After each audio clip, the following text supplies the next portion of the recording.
Vai chover. Olha o tempo tá fechado. A gente não vai cair água.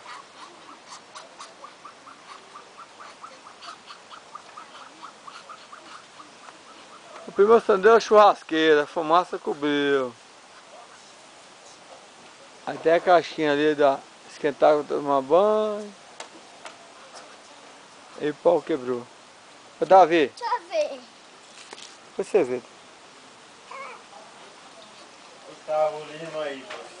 É, primo. Vamos tomar uma? Hã? O cara leva 2 litros. Falei, não, 2 litros é muito. Põe uma pequena pra mim, primo. Eu tô vendo que nem agora vão dormir tudo bem. Põe só um pequeno, um primo. Pô, primo, você foi meio grande, hein? Ó, primo. Foi grande. Eu vou beber essa. Vou beber essa. Foi meio grande. Quer pedir? Só com essa pulha que você gosta. Se fizer uma caipirinha. O Leonardo quer beber nada não, primo? O Leonardo não.